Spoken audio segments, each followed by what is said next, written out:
Hey guys, তো আজকে আমরা যাচ্ছিলাম কালী পুজোর জন্য প্রসাদ খাওয়ার নিমন্ত্রণ ছিল আমাদের বাড়িতে। তো আমরা সেখানেই সবাই মিলে যাচ্ছিলাম। তো আগে যাচ্ছিল আমার ভাই, আমার ছোট ভাই, আর আমরা পেছনে যাচ্ছিলাম আমার কাকিমা, কাকু, মা। তো আমরা আমাদের মাঠ পেরিয়ে যাচ্ছিলাম সবাই মিলে। আমার ছোট ভাই একবার করে আমার হাত ধরছিল আর কাকুর কাছে যাচ্ছিল ছুটে ছুটে। এটা ছিল আমাদের সুন্দর মাঠ।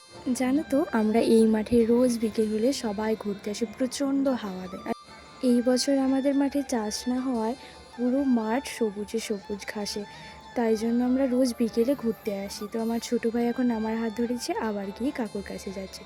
তো মা কাকিমারা আগে যাচ্ছে, আমি আর আমার ঠাম্মা পেছনে যাচ্ছি, কারণ ঠাম্মার বয়স হয়, ঠাম্মা আমাদের মতো অত তাড়াতাড়ি হাঁটতে পারে না, তার জন্য আমি আর ঠাম্মা পেছনে যাচ্ছিলাম। ওই যে দূরে দেখতে পাচ্ছ প্যান্ডেলটা, ওটাতেই আমরা আজকে যাচ্ছি। এত সুন্দর হাওয়া দিচ্ছিল যে আমি দাঁড়িয়ে দাঁড়িয়ে হাওয়া খাচ্ছিলাম, আর ঠাম্মা ওখান দিয়ে হেঁটে হেঁটে আসছিল বলে আমি দাঁড়িয়েছিলাম। তো আমরা চলেই এসেছি প্রায়।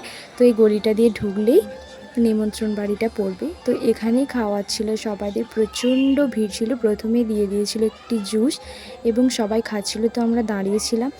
ফাইনালি আমরা বসে পড়লাম আর দিয়ে দিল পাতা আর গিলাস, তারপরে দিয়ে দিয়েছিল জল, যেটা দিয়ে আমি ভালো করে পাতাটাকে ধুয়ে নিয়েছিলাম।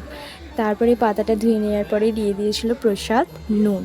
তারপর কিছুক্ষণ পরেই এসে গিয়েছিল অন্নপ্রসাদ। তারপরে দিয়ে দিয়েছিল শুক্তো। শুক্তোটা না খুব দারুণ খেতে হয়েছিল। আমি অন্যান্য জায়গায় শুক্তো খাই না, তো এই শুক্তোটা খেয়ে দেখেছি, দারুণ হয়েছিল খেতে। তো লেবু চেপে শুক্তো দিয়ে আমি ভাতটা খেয়ে নিয়েছিলাম।